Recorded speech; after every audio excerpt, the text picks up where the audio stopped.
আজকে আমরা দেখব কিভাবে জারণ মান বা অক্সিডেশন নাম্বার নির্ণয় করতে হয়। সালফেট আয়নে সালফারের জারণ মান বা সক্রিয় যোজনীটা কত তা আমরা এখন দেখতে চাবো। ধরে নিই সালফারের জারণ মান হচ্ছে x। এখন লক্ষ্য করি এখানে অক্সিজেন আছে 4টা, অক্সিজেনের যোজনী হচ্ছে 2।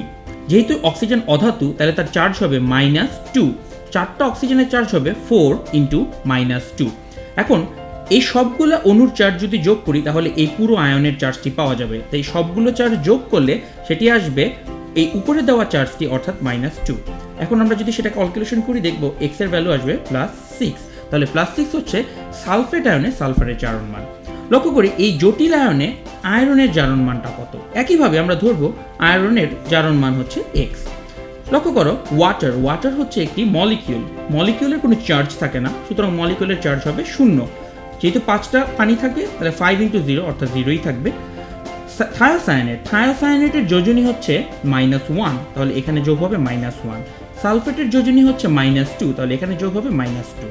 এখন এই সবগুলোকে যোগ করলে এই টোটাল অণুর চার্জ পাওয়া যাবে। আমরা আবারও জানি একটি অণুর চার্জ হবে 0, তাহলে সবগুলোকে যোগ করলে চার্জ হবে 0। তাহলে হিসাব করলে x এর ভ্যালু চলে আসবে +3।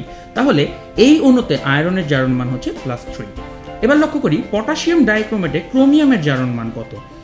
যথারীতি ধরে নিব ক্রোমিয়ামের জারণ মান হচ্ছে x। পটাশিয়াম তার যোজনী হচ্ছে 1, যেহেতু পটাশিয়াম একটি ধাতু তার যোজনী জারণ মান হবে +1। তাহলে +1 দুইটি পটাশিয়ামের জন্য 2 গুণ করা হবে 2 × +1 যোগ ক্রোমিয়াম একটির যোজনীর জন্য জারণ মান হবে x, তাহলে দুটির জন্য 2x এবং 7টা অক্সিজেনের জন্য আসবে 7 × -2।